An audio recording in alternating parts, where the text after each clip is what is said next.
it's that card girl, and today we're going to be taking a look at the One Piece card game's starter deck 36, the yellow Eustass Captain Kidd starter deck. Now, this is the last of the 6 starter decks that just came out for the One Piece card game, so we kind of know the drill by now. Let's go ahead and get this box opened up so we can see what all comes inside starter deck 36.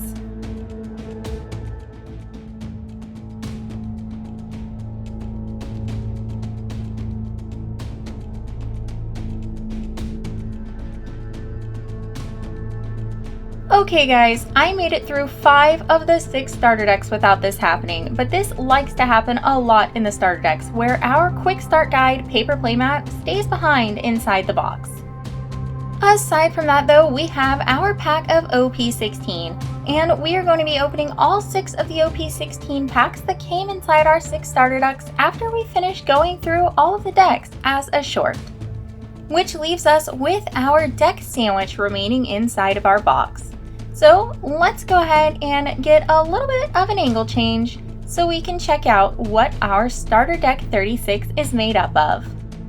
Like always, we have our foil leader on top, our 10 Dawn cards on the bottom, and our 50 card deck sandwiched in between. And after opening all of these starter decks, I'm getting pretty good at taking that plastic wrap off.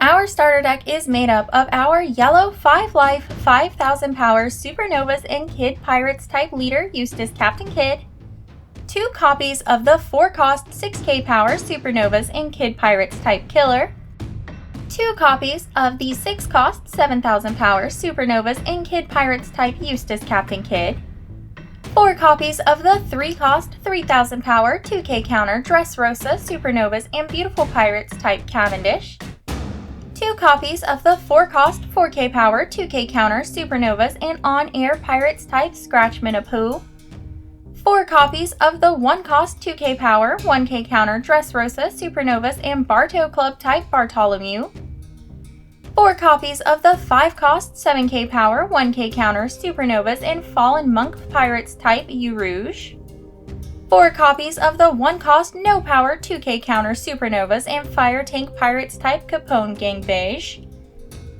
4 copies of the 4 cost 5k power 1k counter Supernovas and Hawkins Pirate type Basil Hawkins, 4 copies of the 1 cost 2k power 1k counter Supernovas and Straw Hat Crew types Monkey D. Luffy, 4 copies of the 3 cost 3k power 2k counter Supernovas Navy and Drake Pirates type X Drake, 4 copies of the 5 cost 6k power 1k counter Supernovas and Straw Hat Crew type Roronoa Zoro, 4 copies of the 5 cost 6k power 1k counter Supernovas and Bonnie Pirates type Jewelry Bonnie, 4 copies of the 4 cost 5k power 2k counter Supernovas and Heart Pirates type Trafalgar Law, 4 copies of the Supernovas and Straw Hat Crew types 1 cost event The One Who Is the Most Free is the Pirate King, and of course our 10 Dawn to be the bottom slice of bread for our deck sandwich. Now that we know what all cards come inside starter deck 36, let's get to taking a closer look at what our deck does, beginning with our leader Eustass Captain Kidd. At the end of your turn, you can turn your top life card face up to be able to set a 3 to 8 cost Supernovas type character of yours as active and make it a blocker until the end of your opponent's next turn. This leader, like the other leaders from this set of 6 starter decks, is not new.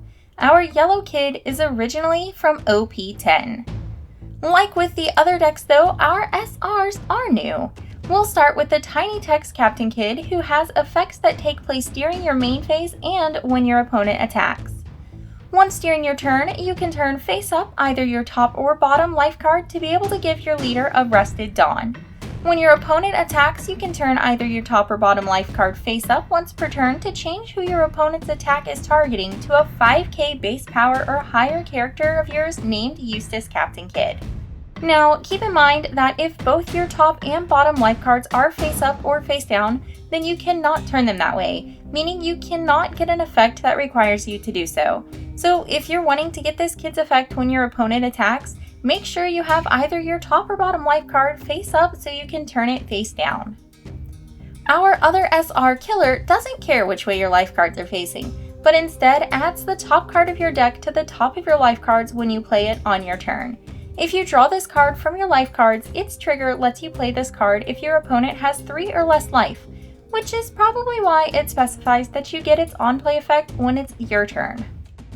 Our other 3 new cards for the starter deck are all commons, which honestly really isn't that important. I just thought it was interesting.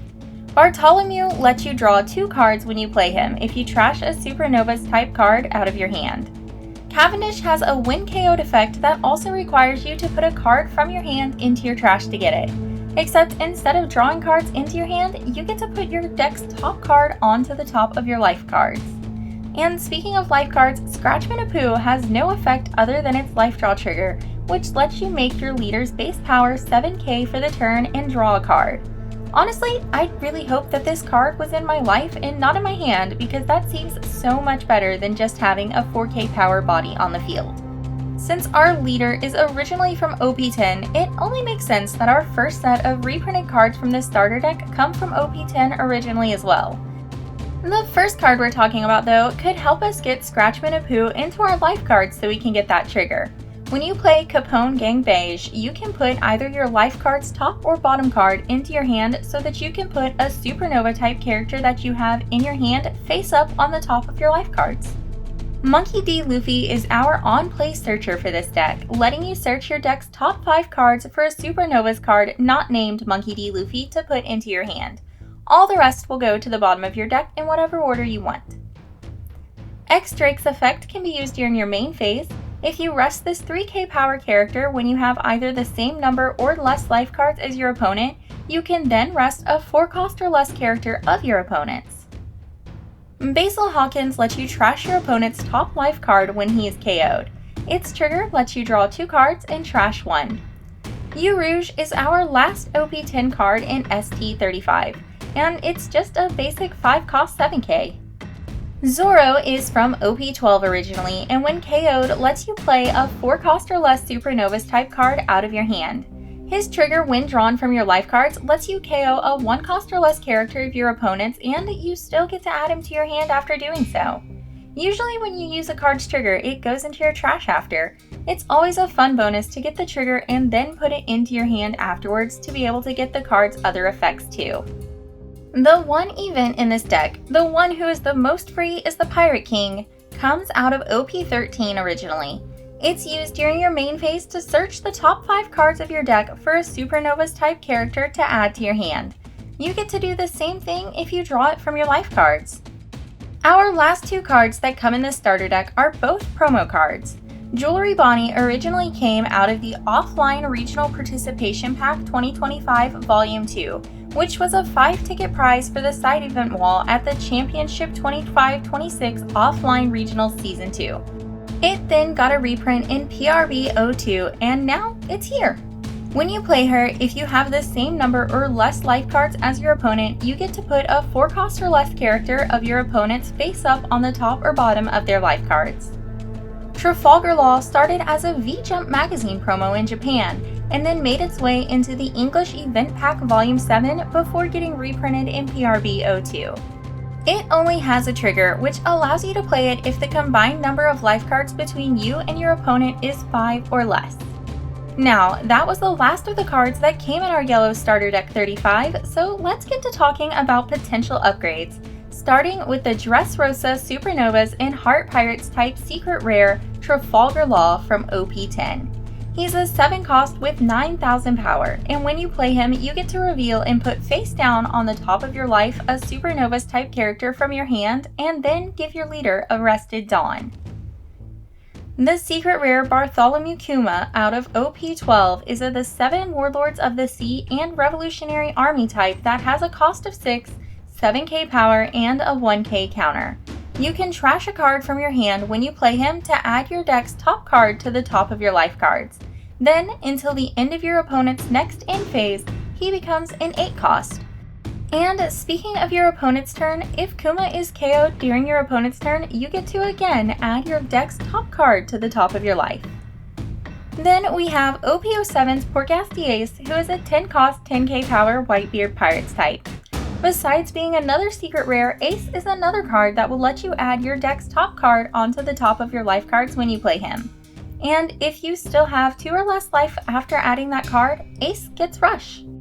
Moving away from secret rares and onto super rares, we are back to OP10 with the 8-cost 9k power Supernovas in Kid Pirates type Eustass Captain Kidd. If you rest him on play, you get to trash your opponent's top life card. And if your opponent has 2 or less life left at the end of your turn, you can draw a card and trash a card. OP11's SR Capone Gang Beige is a 2-cost 1k power 1k counter Supernovas and Fire Tank Pirates type blocker, and once per turn, if an opponent's effect would remove one of your Supernova type characters from the field, you get to add that card face down to the top of your life cards unless that character is named Capone Gang Beige. You're the One Who Should Disappear is a Sky Island type counter event from OP06. It has no Dawn cost, but has you trash a card out of your hand instead to be able to give 3k power to either a character of yours or your leader. This is a card that if you have it in your life cards, you want it to be on the bottom, because when you draw it, the trigger can only take effect if you then have no life cards. If that's the case though, you get to make the top card of your deck your life card, and then you trash a card from your hand. I do love that the phrasing on this says you'll add your deck's top card to the top of your life card, but if you're doing that, then it will be your only life card. Zeus is a Homies and Big Mom Pirates type 2-cost 2k power card with a 2k counter out of OP11.